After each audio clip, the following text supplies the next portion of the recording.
Alors, dans le cadre de l'étude du métabolisme des glucides et plus exactement leur catabolisme, au cours de notre deuxième séance, nous avons étudié la phase préparatoire de la glycolyse. Aujourd'hui, au cours de cette troisième séance, nous allons étudier la phase de récupération de l'énergie, ce qu'on va appeler la phase rentable. Cette phase rentable, c'est la phase qui va partir de la réaction numéro 6 jusqu'à la réaction numéro 10 de la glycolyse. Alors, la réaction numéro 6, c'est une réaction d'oxydation phosphorylante du phosphoglycéraldéhyde en 1,3-biphosphoglycérate. Alors, cette réaction, elle est catalysée par la phosphoglycéraldéhyde déshydrogénase. C'est une enzyme qui est allostérique. Elle est constituée de 4 sous-unités dont le poids moléculaire est de 148 000. Donc, le substrat, ce sera le phosphoglycéraldéhyde. Cette molécule, ce substrat, va se fixer sur l'enzyme et sur le groupement S de l'enzyme.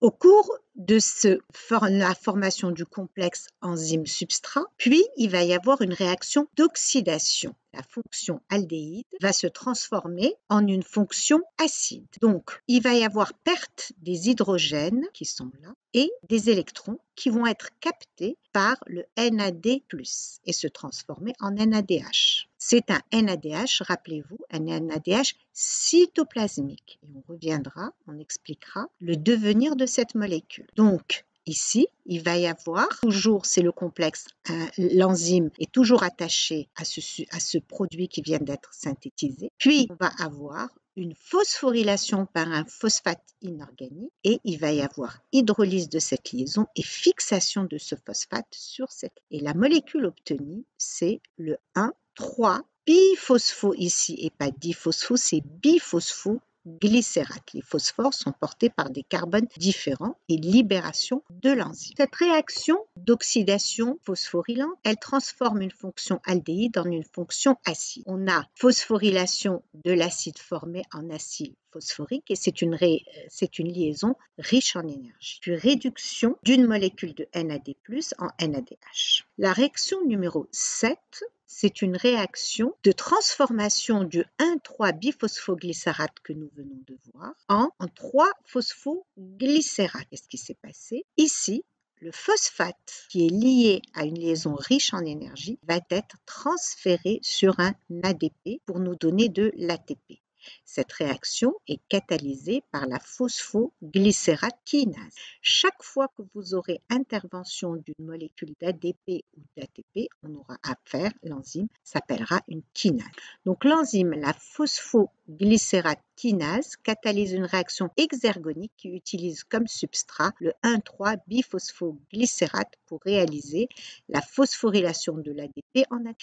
La liaison riche en énergie est récupérée sous forme d'ATP. La phosphoglycératinase est une protéine monomérique. Ça veut dire quoi? Elle est formée d'une seule sous-unité. Elle est constituée de 400 acides aminés avec un poids moléculaire de 45 kD.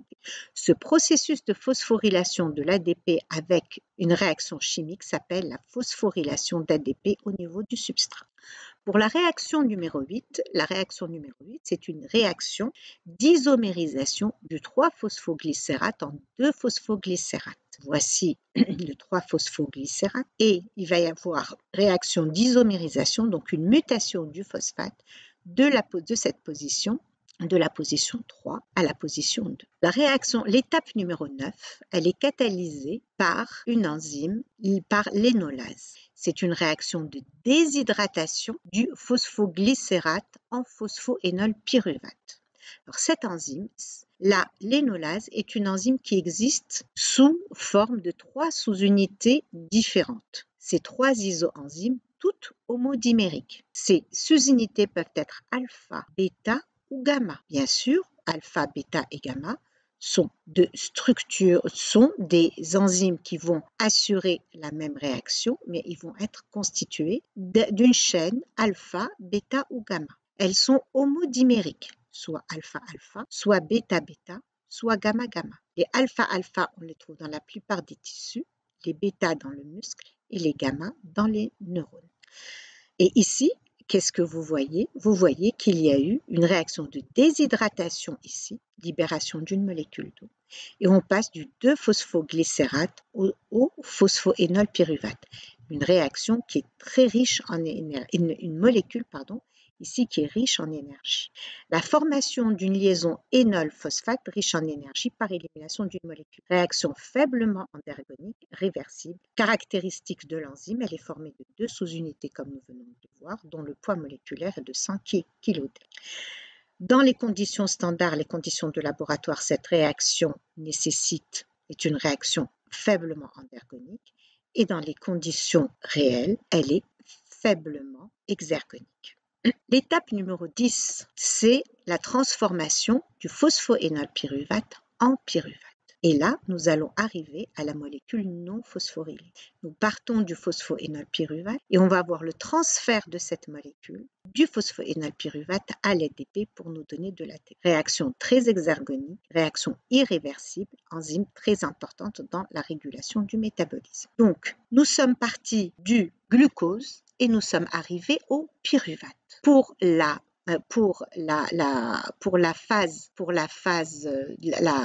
préparatoire, nous sommes partis du glucose, une molécule non phosphorylée, et nous sommes arrivés à la dihydroxyacétone phosphate et au glycéraldéhyde 3-phosphate. Puis le glycéraldéhyde 3-phosphate, au cours de la phase rentable, nous sommes partis du glycéraldéhyde et nous sommes arrivés au pyruvate. Alors, le bilan de cette phase de la phase rentable, pour une molécule de pyruvate formée, nous avons production de 2 molécules d'ATP, une lors de la réaction de transformation du 1,3-biphosphoglycérate en 3-phosphoglycérate, et lorsqu'on a transformé le phosphoénolpyruvate en pyruvate. Voici la synthèse de 2 molécules d'ATP, avec une production de 1 molécule de NADH. Donc, lorsque on a la phase rentable, production de 2 molécules d'ATP et d'une molécule de NADH. Qui est ce NADH? Il est cytoplasmique.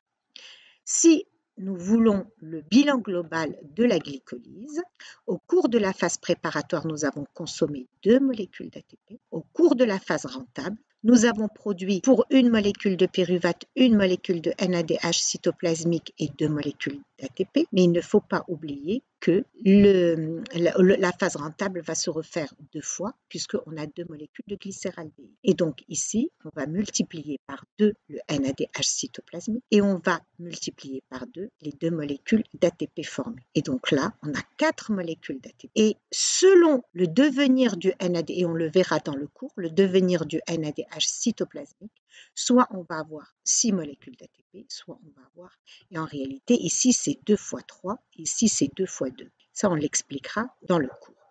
Donc le bilan net pour l'hydrolyse d'une molécule de glucose, on forme 8 molécules d'ATP. Donc ça, c'est le bilan global. Une molécule de glucose, le catabolisme d'une molécule de glucose pour transformer cette molécule de glucose en pyruvate.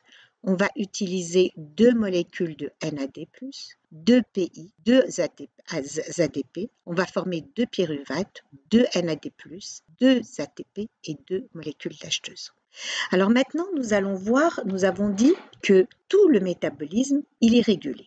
Alors, c'est quoi la régulation? Nous avons vu 10 réactions différentes au cours de la glycolyse. Eh bien, ces réactions, elles sont régulées. Et la régulation va se faire essentiellement au niveau des 3 réactions irréversibles que nous avons vues dans la glycolyse. Ça veut dire quoi réguler?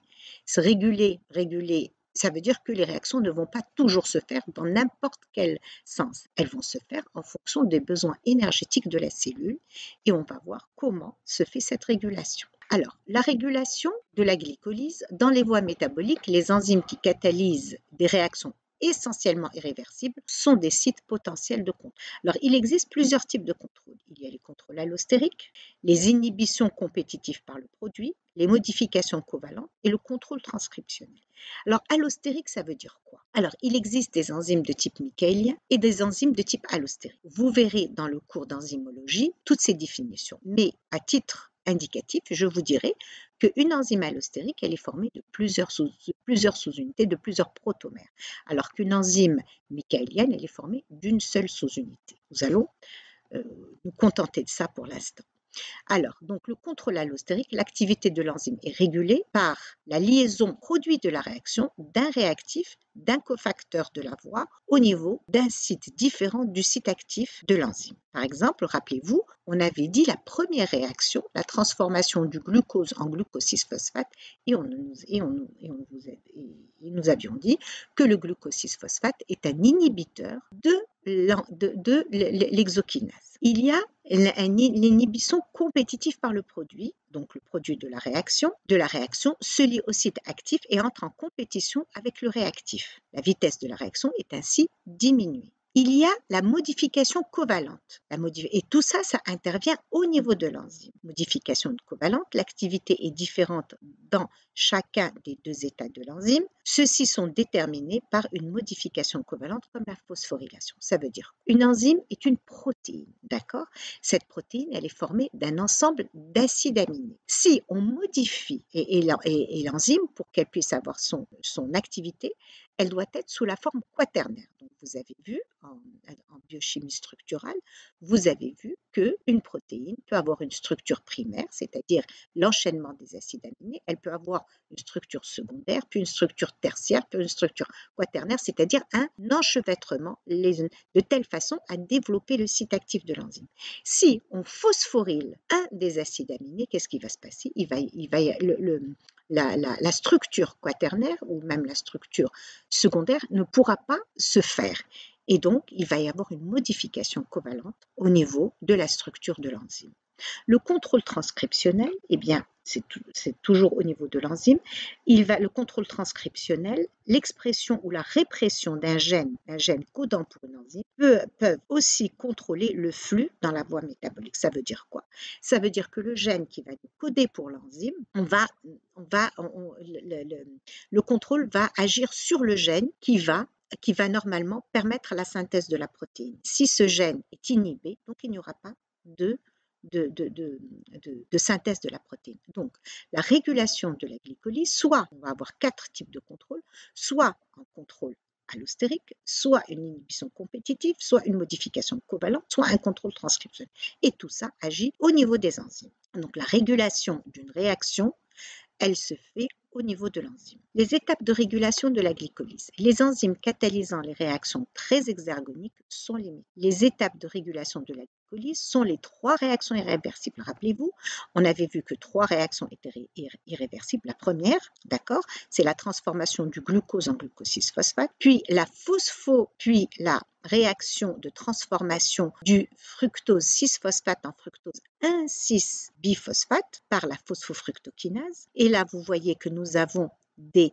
activateurs et des inhibiteurs de cette enzyme qui sont allostériques. Les activateurs de la phosphofructokinase sont le fructose 2,6-biphosphate, le fructose 6-phosphate, l'AMP et l'ADP. Et les inhibiteurs de la phosphofructokinase dont sont l'ATP et le citrate. Puis la troisième enzyme, c'est la pyruvate kinase, donc la dernière enzyme de la glycolyse, est régulée allostériquement et ceci de façon ubiquite. L'AMP et le fructose 1,6-biphosphate sont des activateurs et l'ATP, l'acétylcoenzyme et l'alanine sont des inhibiteurs. Alors, caractéristiques d'une enzyme clé, on a dit que la phosphofructokinase est une enzyme clé, elle régule une voie métabolique, catalyse l'étape d'engagement, catalyse la réaction la plus lente. L'enzyme, elle est de nature allostérique. Possibilité de rétrocontrôle par le produit final de la voie métabolique ou celui d'une autre voie. Activation par phosphorylation ou déphosphorylation. Alors maintenant, nous allons nous intéresser, nous avons vu que la glycolyse, c'était la transformation du glucose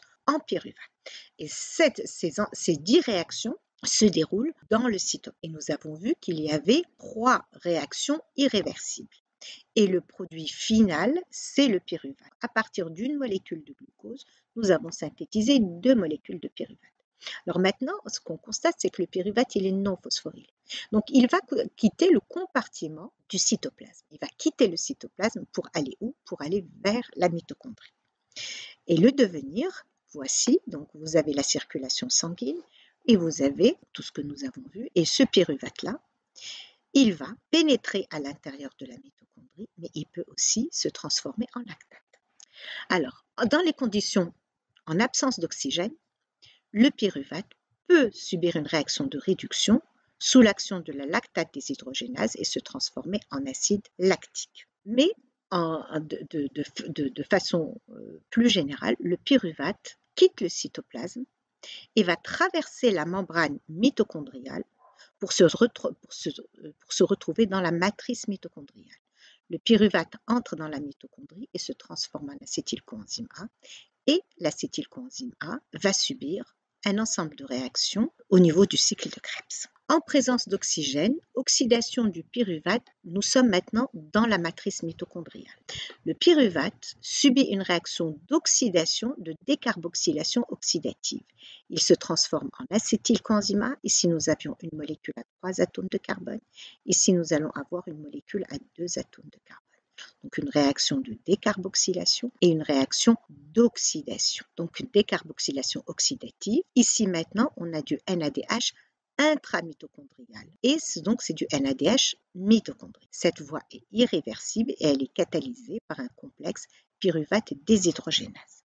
Alors ce complexe, il est là. Ce complexe, il est formé de 1, 2, 3 enzymes et il a 3 coenzymes que nous allons voir. Alors voici le pyruvate. La première étape, le pyruvate va subir une réaction de décarboxylation en présence de l'enzyme E1 qui est la pyruvate déshydrogénase et il va se lier à la thiamine pyrophosphate. Ensuite, on va régénérer la thiamine pyrophosphate et cette molécule-là va se lier au lipoïl groupe dont l'enzyme est la dihydrolipoïl transacétylase. Il va subir une autre réaction en présence de E3, la dihydrolipoïl déshydrogénase. Ici, on va libérer en présence du coenzyme ASH, on libère l'acétylcoenzyme A, qui est un produit terminal. Mais il faut régénérer le lipoïl groupe. Donc ici, nous avons une troisième enzyme, la dihydrolipoïl déshydrogénase, dont le cofacteur, c'est le FAD. Donc, les hydrogènes qui sont là vont aller vers le FAD, ça c'est un FADH2. Puis, il va y avoir intervention du NAD+, et on va avoir du NADH. Donc, les produits terminaux sont l'acétylcoenzyme A et le NADH et le CO2.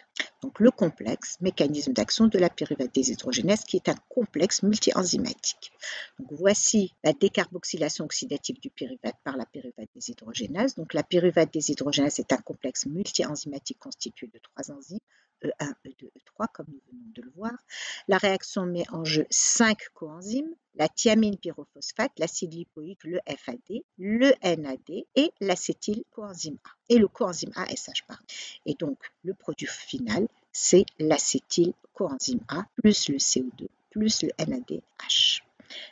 Donc, le complexe multi-enzymatique pyruvate déshydrogénase agit en 5 étapes. Alors, le bilan de la décarboxylation oxydative, le bilan, c'est qu'on a produit une molécule de NADH, une liaison thioester, ici une liaison thioester riche en énergie. La réaction est fortement exergonique et elle est irréversible. Alors maintenant, régulation de la pyruvate déshydrogénase, inhibition par les produits, donc l'acétylcoenzyme A inhibe la transacétylase, le NADH inhibe la dihydrolipoïl déshydrogénase, régulation par rétrocontrôle, le GTP inhibe la pyruvate déshydrogénase, l'AMP active la pyruvate déshydrogénase, régulation par modification covalente, phosphorylation de la sérine de E1 par la kinase, la pyruvate déshydrogénase kinase.